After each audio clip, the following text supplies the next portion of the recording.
Hi friends, welcome to my channel. ఆరు గుప్తా గారి కోసం లాన్ అంతా వెతుకుతూ తిరుగుతూ ఉంటుంది. అయినా గుప్తా గారు ఆరుకి కనబడరు. ఇక ఆరు ఇలా ఆలోచిస్తూ ఉంటుంది లాన్ అంతా తిరుగుతూ. ఇదేంటి గుప్తా గారు మార్నింగ్ నుంచి కనబడట్లేదు, ఏంటి గుప్తా గారు మీరు ఇక్కడే ఉన్నారని నాకు తెలుసు. నాకు కనబడకుండానే నేనేం చేస్తున్నానో చూడ్డానికి ఇలా చేస్తున్నారా గుప్తా గారు అని అంటూ అరుస్తూ లాన్ అంతా తిరుగుతూ ఉంటుంది ఆరు. అయినా గుప్తా కనిపించకపోవడంతో ఆలోచిస్తూ ఇలా అంటుంటుంది, అదేంటి మార్నింగ్ నుండి గుప్తా గారు కనిపించట్లేదు, అప్పుడు వచ్చి నా అస్థికలని కాపాడిన ఆ సాధువు ఎవరు, అసలు ఆ సాధువు నా అస్థికలని గంగలో కలపొద్దు అని ఎందుకు చెప్పారు అని ఆలోచిస్తూ గుప్తా గారి కోసం లాన్ అంతా వెతుకుతూ ఉంటుంది. ఇక బాగి అప్పుడే బయట లైట్ ఆఫ్ చేయడానికి వచ్చి లాన్లో ఉన్న ఆరునే చూసి, ఆరు అక్క ఏంటి ఈ టైంలో లాన్లో ఉంది, పైగా ఏదో వెతుకుతున్నట్టుందేంటి అని అనుకుంటూ ఆరు దగ్గరికి వచ్చి, ఏంటక్క ఏం వెతుకుతున్నావు, నేను కూడా నీకు హెల్ప్ చేస్తా నాకు అని అంటూ వెతకడం స్టార్ట్ చేస్తుంది. ఇక ఆరు నేనేమి వెతకట్లేదు అని చెప్పబోయి నోరు కరుచుకొని, అమ్మో వెతకట్లేదు అని చెప్తే ఈ రాత్రి టైంలో ఇక్కడెందుకున్నావు అని నన్ను ప్రశ్నిస్తుంది. అలా జరగకూడదు అని అనుకుంటూ, అవును మిస్ అమ్మ, రింగ్ రింగ్ పడిపోయింది అందుకే వెతుకుతున్నాను అని ఆరు అబద్ధం చెప్పగానే, అయ్యో అక్క నేను మీకు హెల్ప్ చేస్తాను, గోల్డ్ రింగా, ఆగండి టార్చ్ లైట్ తీసుకొచ్చి మొత్తం వెతుకుదాం అని అంటూ ఉంటుంది బాగి. ఇక ఆరు, అయ్యో అటువంటిదేం లేదు మిస్ అమ్మ, రింగే కానీ గోల్డ్ది కాదులే, మనలానే కదా ఎక్కడికి పోతుంది, రేపు మార్నింగ్ వెతుక్కుంటానులే అని అంటూ, అందరూ పడుకున్నట్టున్నారు మిస్ అమ్మ అని అడగగానే, అందరూ పడుకున్నారక్క కానీ నిద్రపోలేదు, నాకు తెలిసి పోరు కూడా అని బాగి బాధగా అంటుండగా, అదేంటి మిస్ అమ్మ ఏమైంది అని అడుగుతూ ఉంటుంది ఆరు. అది అక్క, ఆరు అక్క అస్థికలని గంగలో కలపడానికి కాశీకి వెళ్దాం అనుకున్నాం కదా, కానీ కలపలేకపోయామని బాధపడుతున్నారో, ఆరు అక్క ఆత్మ ఇక్కడే ఉందని సంతోషపడుతున్నారో తెలీదు కానీ మొత్తానికైతే నిద్రపోరక్క అని మిస్ అమ్మ బాధగా చెప్తూ ఉంటుంది. ఇక అవునా అని అంటూ, మరి నువ్వేమనుకుంటున్నావు అని ఆరు అడగగానే, నిజం చెప్పమంటావా అక్క అని అంటుంటుంది బాగి. చెప్పు అని ఆరు బాగి కళ్ళ వైపు చూస్తూ ఉండగా, బాగి కళ్ళు అప్పటికే ఏడ్చినట్టు ఎర్రగా ఉంటాయి. గుండెల నిండా ఊపిరి పీల్చుకొని ఇలా అంటుంటుంది, నాకు తెలిసినంత వరకు ఆరు అక్క అస్థికలని ఆ దేవుడే కాపాడాడు, పైగా గంగలో కలపొద్దని కూడా ఆదేశమిచ్చాడు, కాబట్టి ఏదో ఒక రూపంలో ఆరు అక్క మళ్ళీ ఈ ఇంటికి వస్తుందని నేను భావిస్తున్నానక్క. నా ఆలోచన చెప్తే అందరూ పిచ్చి పట్టిందా అని అడుగుతారే కానీ నా మనసుకు నచ్చింది నేను చెప్తున్నానక్క అని మిస్ అమ్మ అంటూ ఉండగా, మిస్ అమ్మ మాటలకి షాక్ అవుతుంది ఆరు. అదేంటి తనెలా వస్తుంది, చనిపోయిన ఆ అమ్మాయి ఎలా వస్తుంది అని ఆరు అడుగుతూ ఉండగా, ఇక లేదు ఖచ్చితంగా ఏదో ఒక రూపంలో ఆరు అక్క వచ్చి తీరుతుందని నా మనసుకి చెప్తుంది అని అంటూ ఉంటుంది మిస్సమ్మ. మరి తను వస్తే నీ పరిస్థితి ఏంటి అని అంటూ ఉంటుంది ఆరు.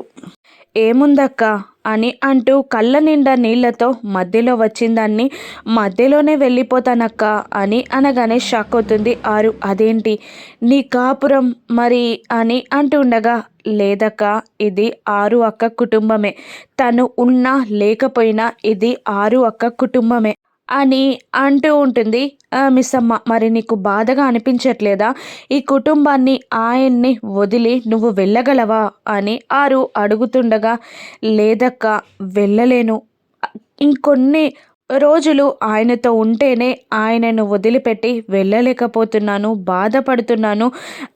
ఆయన ఆరు అక్క కలిసి ఎన్ని చూశారో కదా, వాళ్ళ ప్రేమ గొప్పదక్క, వాళ్ళ ప్రేమ ముందు నా ప్రేమ అని తన ప్రేమని చిన్నతనంగా మాట్లాడబోతున్న బాకి నోటిని ఆరు మూసేసి, వద్దు అనొద్దు, నీ ప్రేమని ఎప్పుడూ చిన్నతనంగా మాట్లాడొద్దు, నీ ప్రేమ చాలా గ్రేట్, అసలు ఈ ఇంటి కోడలిగా ఎవరికైనా ఉండే అర్హత ఉందంటే అది నీకే అని ఆరు అంటూ ఉంటుంది. ఏమీ కాదు, నువ్వు ఈ కుటుంబంతో ఆయనతో సంతోషంగా జీవనం గడుపుతావు, అది నాకు తెలుసు అని అంటూనే రేపటితో నీ జీవితం మారబోతుందని నా మనసు చెప్తుంది అని ఆరు అంటూ ఉంటుంది.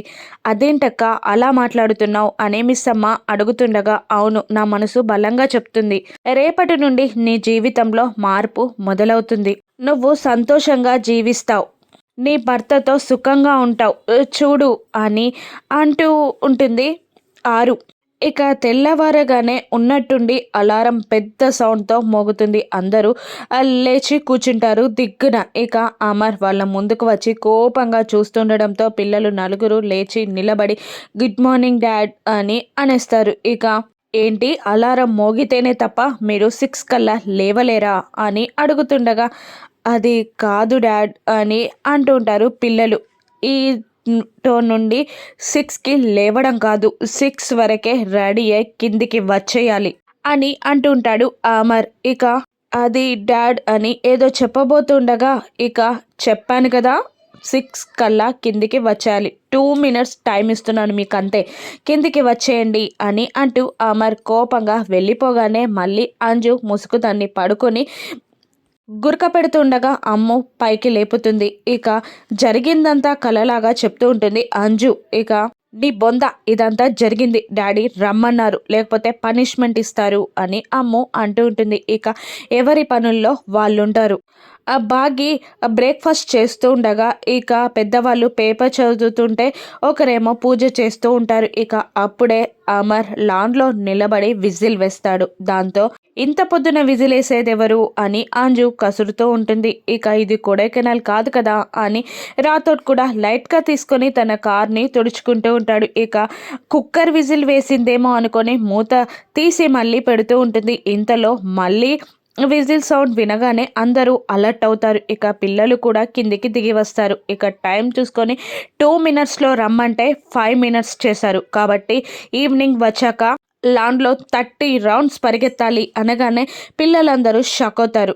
ఆ విజిల్ సౌండ్కి పెద్దవాళ్ళు మనోహరి కూడా బయటికి వస్తారు. ఇక రాథోడ్ నిలబడి గుడ్ మార్నింగ్ చెప్తూ ఉంటాడు. ఇక అమర్ వేషాన్ని చూసి ఆరు ఇదేంటి ఈయన ఇంత కోపంగా ఉన్నారు, మళ్ళీ ఏమైందండి అని అడుగుతుంటుంది ఆరు. ఇక అమర్ ఆ మాటలేవి పట్టించుకోడు. ఇక పిల్లలతో ఎక్సర్సైజ్ చేపిస్తూ ఉంటాడు అమర్. పాపం వాళ్ళు కష్టపడి ఎక్సర్సైజ్ చేస్తుండగా అప్పుడే అక్కడికి వచ్చి మిస్సమ్మ చూసి ఇదేంటి మార్నింగే వాళ్ళని ఇంతలా ఎందుకు ఇబ్బంది పెడుతున్నారు అని అడుగుతుండగా, సదాశివం గారు వాడంతే డిసిప్లిన్, డెడికేషన్, టైమింగ్ అని అంటూ ఏదేదో చేసి వాళ్ళని ఇలా హింస పెడతాడు అని అంటూ ఉంటాడు ఆ పెద్దయిన. మీరైనా చెప్పొచ్చు కదా అని అంటూ ఉండగా, లేదు నేను చెప్పలేను, ఏదో ఒకటి చేయండి మీరే అని అంటుంటాడు సదాశివం గారు. ఇక మనోహరి నువ్వు వెళ్ళి చెప్పు అని బాగిని తిడుతూ ఉంటుంది. ఇక వాళ్ళ కష్టాలని చూస్తూ బాధపడుతూ ఉంటుంది బాగి. ఇక ఎక్సర్సైజ్ పూర్తయ్యాక ఇలా అంటుంటాడు అమర్, ఈ రోజుతో మీ హాలిడేస్ హ్యాపీ డేస్ అన్నీ ముగిసిపోయాయి. ఇక కొడైకెనాల్ టైమింగ్ ఫాలో అవ్వాల్సిందే. డిసిప్లిన్లో కానీ టైమింగ్లో కానీ డెడికేషన్లో కానీ ఏ తేడా వచ్చినా మీకు పనిష్మెంట్ ఉంటుంది. 7:30 కల్లా రెడీ అయి బ్రేక్ఫాస్ట్కి వచ్చేయాలి అని అంటుండగా, మరీ హాఫ్ అన్ అవర్లో 4 మెంబర్స్ అని అమ్ము ఏదో అనబోతుండగా కోపంగా ఏదైనా ప్రాబ్లమా అని అరుస్తూ ఉంటాడు అమర్. లేదు డాడ్ అని అనేస్తారు పిల్లలు. ఇక అమర్ అక్కడి నుండి వెళ్తూ ఉండగా బాగి చూసుకోకుండా అమర్ని గుద్దేస్తుంది. ఇక అమర్ బాగి కింద పడకుండా పట్టుకొని తన మీదికి లాక్కుంటాడు. ఇక బాగి జీవితంలో మార్పు మొదలవనుందా? అమర్ బాగి ఒక్కటవుతారా? మళ్ళీ ఆరు బాగి బిడ్డగా అమర్ ఇంటిని చేరుతుందా? మనోహరి అంతూ బాగి కూతురు తెలుస్తుందా? రాను ఎపిసోడ్స్లో చూద్దాం. Thank you for watching.